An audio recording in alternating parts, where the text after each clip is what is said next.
dikasihi Tuhan,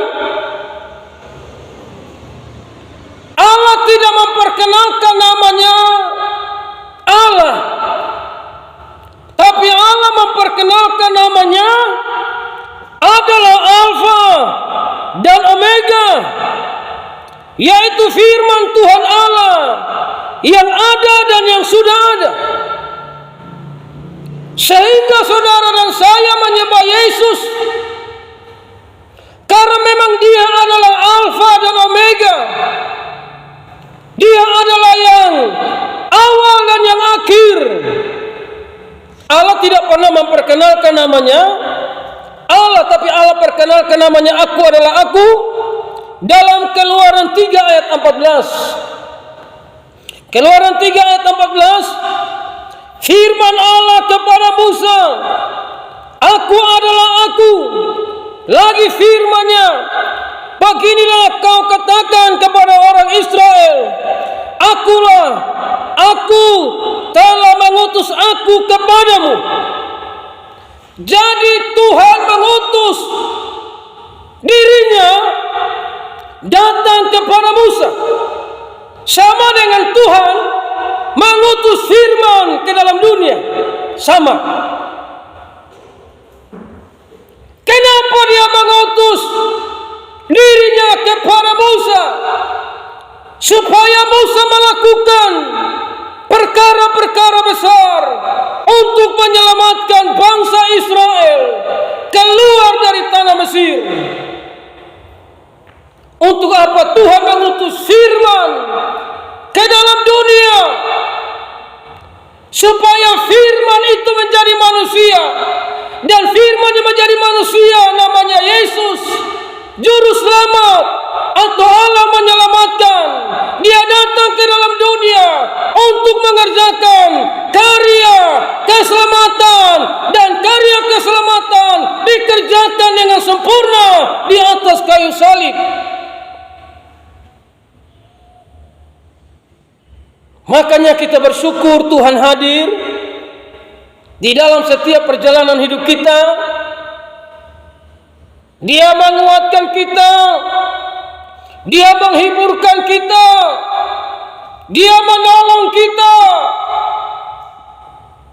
Karena Dia pernah di dalam dunia, Dia merasakan sakit, merasakan lapar, merasakan penderitaan. Dan semua yang Yesus lakukan itu hanya untuk menguatkan saudara dan saya dan menyelamatkan saudara dan saya.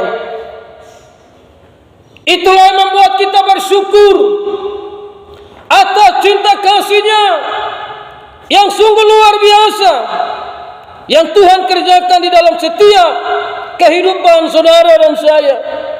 Makanya Bapak Mama, orang-orang yang mengerti tentang hadirat Tuhan, mengerti tentang kuasa Tuhan, hanya mereka yang dipenuhi dengan kuasa Tuhan atau kuasa Roh.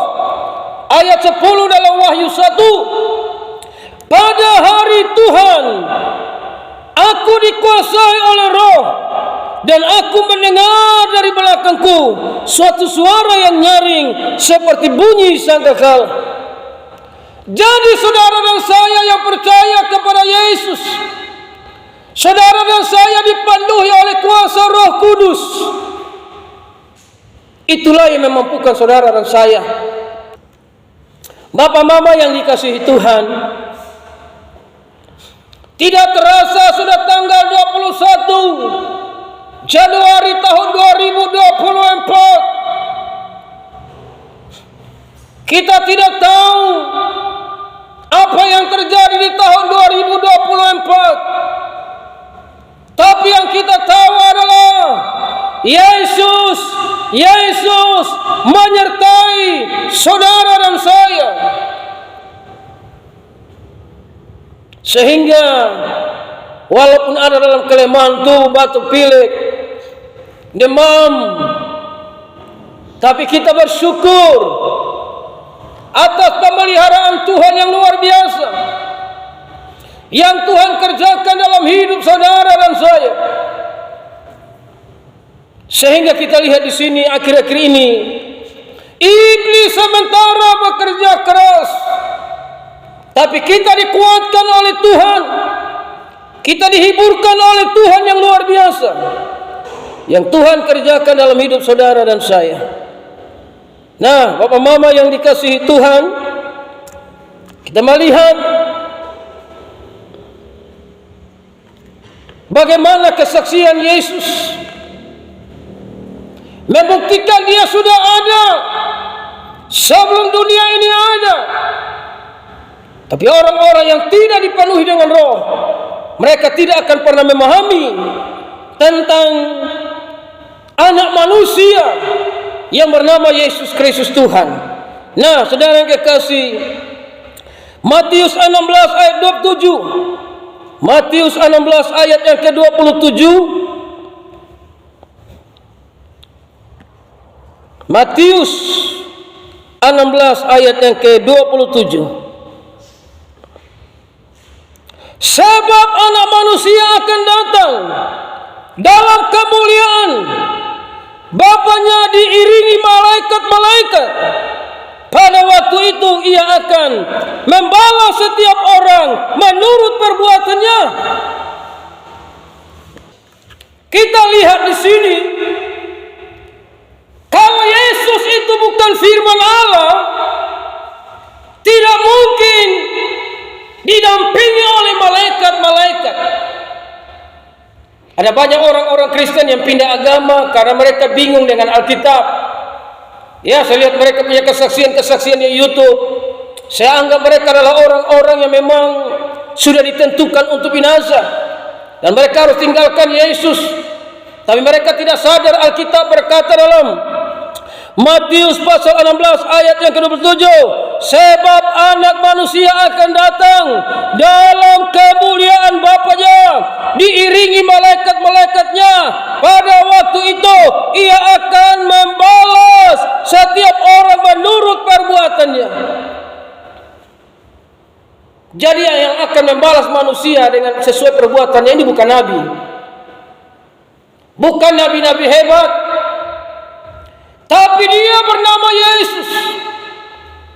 Dia akan membalas setiap manusia sesuai dengan perbuatan-perbuatannya.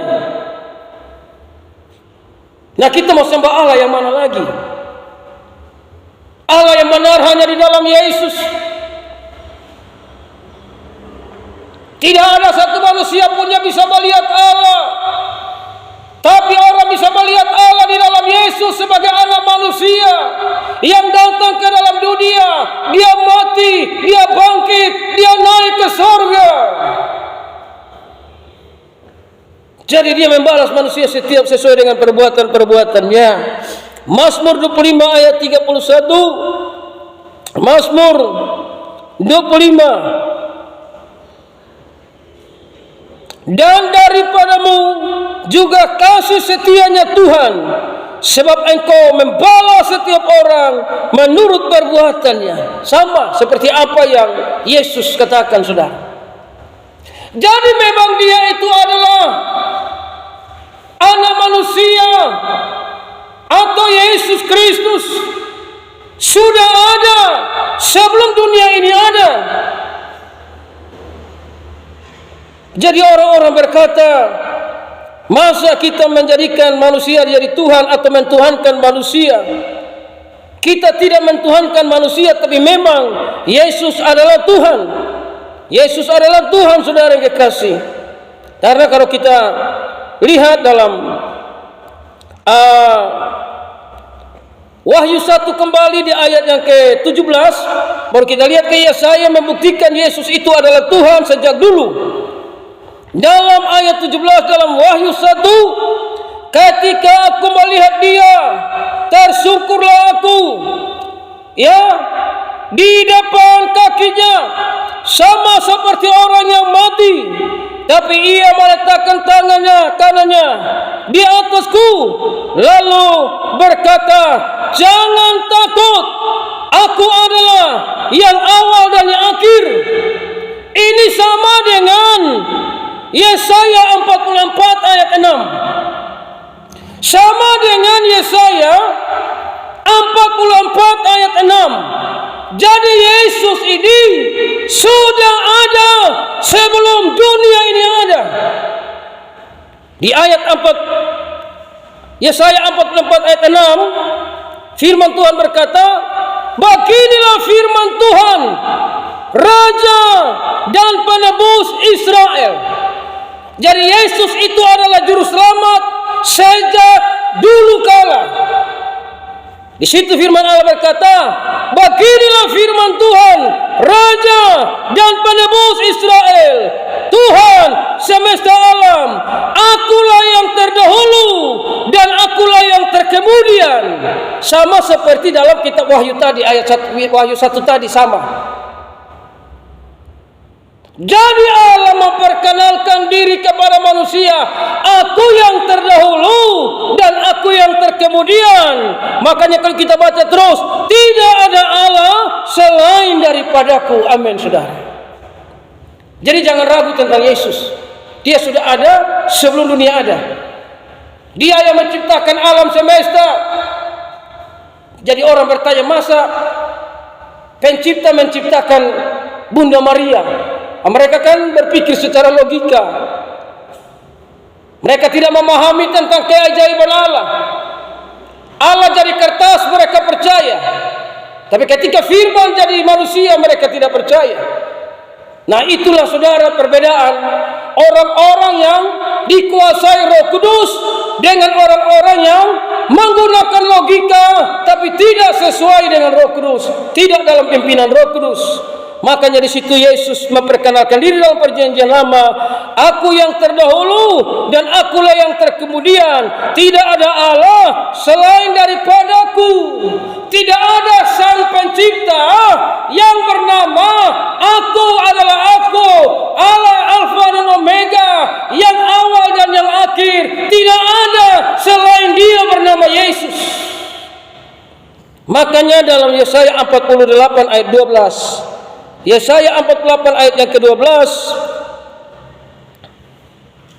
dengarkanlah aku, hai Yakub, dan engkau Israel yang kupanggil, akulah yang tetap sama, akulah yang terdahulu, akulah juga yang terkemudian. Jadi sungguh luar biasa kebaikan Tuhan, cinta kasih Tuhan. Kita tidak salah menyembah, karena memang Yesus itu adalah firman Allah yang sudah ada dan yang ada dan yang akan datang. Dia yang menguatkan kita, dia yang menolong kita, dia yang menyelamatkan kita, dia yang menuntun saudara dan saya, dan dia yang membawa kita ke padang rumput yang hijau, ke air yang tenang. Dialah yang menopang setiap perjalanan hidup saudara dan saya. Tanpa kasih Tuhan, kita tidak mungkin kuat. Tanpa kasih Tuhan, tidak mungkin kita ada sampai tahun 2024. Bapak mama yang dikasihi Tuhan, akhir-akhir ini setan berusaha kerja keras untuk membelokkan agar manusia tidak fokus kepada juru selamat, tapi fokus kepada ajaran-ajaran manusia, fokus kepada nabi-nabi. Tapi sebenarnya Allah yang benar adalah Allah yang menyatakan dirinya, aku yang awal dan yang akhir, hanya ada di dalam Yesus. Makanya kita bersyukur buat kebaikan Tuhan, buat cinta kasih Tuhan, dan biarlah kita terus melangkah di dalam kekuatan Tuhan. Kita terus melangkah di dalam pimpinan Tuhan yang menguatkan saudara dan saya, sehingga saudara dan saya tetap terpelihara walaupun dunia menuju kepada kehancuran, tapi kita tetap kuat di dalam pertolongan Tuhan yang sungguh luar biasa.